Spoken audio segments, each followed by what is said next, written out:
ఓం శ్రీ గురుభ్యో నమః. శ్రీ మహాగణాధిపతయే నమః. శ్రీమాత్రే నమః. శ్రీవత్సవక్షసం శ్రీశం శ్రీలోలం శ్రీకరగ్రహం శ్రీమంతం శ్రీనిధిం శ్రీడ్యం శ్రీనివాసం భజే నిశం. ఆ శ్రీనివాసుని ప్రార్థించాలి అంటే శ్రీకి నిలయమైనటువంటి వాడు ఆయన, శ్రీకి నివాస స్థానమైనటువంటి వాడు. ఆయనని ప్రార్థించాలి అంటే ముందు అమ్మవారి గురించి చెప్పాల్సిందే. ఎందుకంటే ఎప్పుడైతే ఆయన అవతారం ధరించడానికి బయలుదేరతాడో ముందుగా తాను వెళ్ళి అక్కడ కావలసినటువంటి కార్యక్రమాలన్నీ చక్కదిద్దడానికి బయలుదేరి పెడుతూ ఉంటుంది ఆవిడకి లక్షణం చెప్పుకున్నాం కదా, శ్రీ అంటే శ్రీయతే ఆశ్రయతే శ్రీ అని. అలాంటి ఆవిడ పరమేశ్వరుణ్ణి ఆశ్రయించింది, బ్రహ్మగారిని అనుగ్రహించింది అంటారు. బ్రహ్మగారిని ఆవిడ అనుగ్రహించింది గనక ఆయన నుండి వేదాలు వ్యక్తమై వచ్చాయి, వేద రూపంగా వ్యక్తమయ్యింది. తద్వారా విశ్వరచనకి కారణభూతురాలైంది. ఈ విశ్వాన్నంతా ఆయన తయారు చేయడానికి, బ్రహ్మగారు సృష్టి చేయడానికి కారణభూతురాలైంది. అందుకే లక్ష్మిని వేదమాత అని చెప్పడం జరిగింది. శ్రీ అన్న పదానికి వేదం అనే అర్థం కూడా ఉంది. జాతవేదో మమావహ మొదలైనటువంటి మనమన్నీ శ్రీ సూక్తంలో అక్కడక్కడ శ్రీ సూక్తంలో చివరిలో మనకు కనపడుతూ ఉంటాయి. ఆవిడ ఎప్పుడు కూడా నిత్యాపి సా జగన్మూర్తి. ఆ జగన్మూర్తి అయినటువంటి వాడు, జగన్మూర్తి అంటే ఏమిటి అంటే విరాట్ స్వరూపుడైనటువంటి వాడు, విశ్వమే తన శరీరంగా కలిగినవాడు, జగత్తే తన ఆకృతిగా కలిగినవాడు అనే విష్ణువు. విష్ణు శబ్దానికి అర్థం ఏమిటి? సమస్తమునందు వ్యాపించినవాడు, వ్యాపనశీలము కలిగినటువంటి వాడు. సమస్తంలో వ్యాపించినప్పుడు అంతా ఆయన రూపమే అవుతుంది. జగన్మూర్తి అంటే విష్ణువు అని అర్థం. ఆ జగన్మూర్తికి ఆవిడ ఎలా ఏ రూపంలో ఉంటుంది? ఆయన దగ్గర ఉన్నప్పుడు ఆవిడ్ని ఆదిలక్ష్మి, అనంతలక్ష్మి, మహాలక్ష్మి అన్నట్ట. అంటే లక్ష్ములన్నింటికీ మూలమైనటువంటిది ఆదిలక్ష్మి. ఈ ఆదిలక్ష్మి తర్వాత ఉండేటటువంటి ఆవిడ అనంతలక్ష్మి. ఎంత అంటే ఆ మొట్టమొదట ఉన్నటువంటి లక్ష్మి ఎంత అంటే ఇంత అంత అని చెప్పడానికి వీల్లేదు. ఎంతంటే సర్వవ్యాపి అయినటువంటి విష్ణువు సృష్టి కార్యము చేయడానికి, సమస్తంలోనూ ఆయన చేయవలసినటువంటి పని చేయడానికి కారకురాలై ఉండేటటువంటిది అనంతలక్ష్మి. అనంతం అంతం లేనటువంటిది. ఆయన అనంతుడైనప్పుడు ఆయనకి సహకరించే లక్ష్మి అనంతలక్ష్మే కావాలి కదా. అంతము లేనటువంటి, ఇంకా దీనికి అన్నా తక్కువ, దీనికి చివర ఉండడానికి వీలు లేదు అనేటటువంటిది అనంతలక్ష్మి. అంతే కదా మహాలక్ష్మి. మహాశబ్దానికి మహత్వత్వాత్ అంటే చాలా పెద్దది, బృహత్తత్వాత్ అంటే ఇంతకన్నా పెద్దదిగా ఉండడానికి వీల్లేదు అనేటంత పెద్దదైనప్పుడు దాన్ని మహత్ శబ్దంతో చెప్తారు. అటువంటి మహాలక్ష్మి అన్నింటికన్నా చాలా పెద్దగా ఉండేది అనే అర్థంలో అక్కడ మహాలక్ష్మి అనేటటువంటి పదాన్ని ఉపయోగించడం జరిగింది. ఇంతకన్నా లేదు ఆవిడ మొట్టమొదట ఉన్నటువంటిది, ఆ తరువాత అంతులేనటువంటిది, అటు పిమ్మట ఇంత అంత అని చెప్పడానికి వీల్లేనంత పెద్దదైనటువంటిది. అటువంటి మహాలక్ష్మిగా విష్ణువు దగ్గర ఆవిడ శాశ్వతంగా ఉండడం జరిగింది. ఆ లక్ష్మి విష్ణువు దగ్గర నిరంతరం కదలకుండా ఉన్నటువంటి ఆ లక్ష్మీదేవి ఒక్కొక్క అవతారంలో ఆయన ఒక్కొక్క అవతారం ధరించి వచ్చినప్పుడు ఒక్కొక్క రూపంలో ఆయన్ని వెన్నంటి వచ్చిందనుకున్నాం. కానీ ఒకేసారి ఆయన సమస్తంలో వ్యాపించి ఉన్నప్పుడు తానెలా ఉంది? ఆయన జగన్మూర్తి, జగత్తంతా తన ఆకృతి కలిగినటువంటి వాడు, అన్నిటిలో అంతర్యామిగా తాను ఉన్నాడు.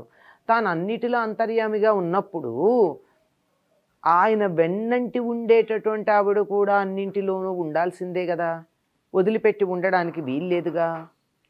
అప్పుడు అనపాయినవదు కనుక అలా ఉన్నప్పుడు ఎలా ఉంటుంది అంటే స్వర్గే చ స్వర్గలక్ష్మిస్త్వం.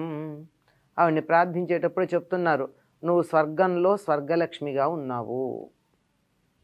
స్వర్గలక్ష్మి, మత్యే లక్ష్మి, మత్స్యలక్ష్మి భూతలే.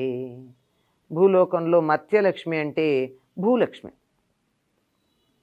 భోగలక్ష్మి పాతాళే, పాతాళంలో భోగలక్ష్మి స్వరూపంగా ఉన్నావు. వైకుంఠే చ మహాలక్ష్మి, వైకుంఠంలో మహాలక్ష్మిగా ఉన్నాం.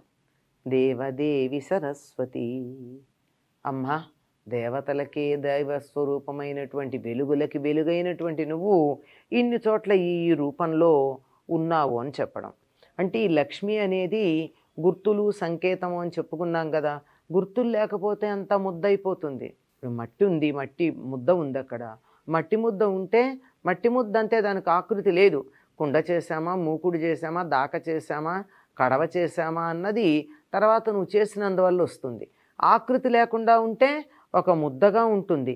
ఈ ఆకారం ఇచ్చేటటువంటిది, ఆకారంలో బయటికి కనపడే ఆకారమే కూడా అనుకున్నాం కదా సంకేతాలు. దానికి ఉన్నటువంటి రంగు, దాని యొక్క నిలకడ, అది కొడితే వింటుందా లేదా, అది నిలకడగా ఉంటుంది. ఇలాంటి లక్షణాలు ఏవైతే ఉన్నాయో ఇవన్నీ కూడా లక్ష్మి. ఈ లక్ష్మి లేకపోతే దానికి ఒక వేరేటువంటి రూపం అన్నది ఉండేటటువంటి అవకాశమే ఉండదు.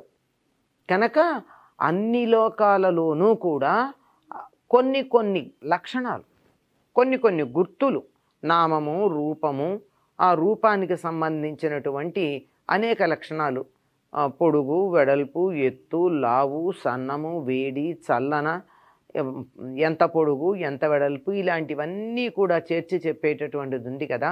అవన్నీ కలిపితే వాడి సమాహార రూపమే లక్ష్మి. అటువంటి లక్ష్మిగా ఇన్ని లోకాలలోనూ సర్వాంతర్యామిగా ఉన్నటువంటి పరమాత్ముడికి అనపాయినిగా తాను కూడా ఉంటూ ఉంది. ఆవిడని ఏమన్నారంటే లక్షణాశక్తి లక్ష్మి అన్నారు. లక్షణాశక్తి అంటే లక్షణములను మనకి తెలియజెప్పేటటువంటిది. ఈ సృష్టి అంతా లక్ష్మే. లక్ష్మి కానటువంటిది సృష్టిలో ఏం లేదు. లక్షణాశక్తి అంటే భాషాపరంగా కనుక చూసినట్టయితే అభిధ, లక్షణ, వ్యంజన మొదలైనటువంటి శబ్దశక్తులు ఉన్నాయి.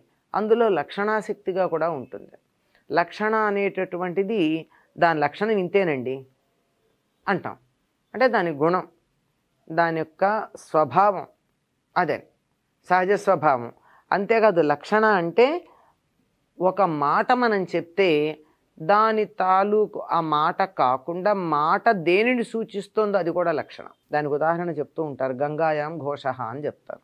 అంటే గంగలో గొల్లపల్లె. గంగలో గొల్లపల్లి ఉంటుందా? గంగ ఒడ్డున ఉంటుంది. ఎంత ఒడ్డున ఉంది అంటే గంగలో ఉన్నంతగా ఉంది అని చెప్పాలి. అంతేగాని గంగ మధ్యలో గొల్లపల్లి ఉందని చెప్పలేం కదా. అందుకని గంగాయాం ఘోష అంటే గంగలో గొల్లపల్లె అని చెప్పిన దాన్ని అర్థం ఏమిటంటే గంగ ఒడ్డున ఉంది అని చెప్పింది. ఆ విధంగా లక్షణాశక్తిగా ఉండి మనం ఒక పదం వాడినా కానీ ఆ పదంతో పాటుగా, ఆ పదానికి ఉన్న అర్థంతో పాటుగా ఆ అర్థం వర్తించని చోట ఏ అర్థం వర్తిస్తుందో ఆ రూపంలో కూడా ఉండేది లక్ష్మి. అందుకే మనకి ఇంగ్లీష్లో ఒక మాట చెప్తారు, రీడ్ బిట్వీన్ ద లైన్స్ అని. అంటే మన అక్షరాలు ఏవైతే ఉన్నాయో అక్షరాల సముదాయాలు వరుసలుగా ఉంటే వాటి మధ్యలో ఉండేటటువంటి అర్థాన్ని కూడా నువ్వు తెలుసుకుంటూ ఉండు అని. ఒక్కొక్కసారి మన నోటితో ఒక మాట మాట్లాడితే ఆ మాట అక్షరాల సముదాయంతో తయారైన పదానికి ఉన్న అర్థం కాక వేరే ఉంటుందా తెలుసుకోవాలంటే ఆ లక్షణ ఏదైతే ఉందో, లక్ష్యం అని చెప్పుకున్నాం కదా లక్ష్మి అన్నప్పుడు, దాని గురించి తెలియజెప్పేటటువంటిది మాత్రం లక్షణాశక్తి.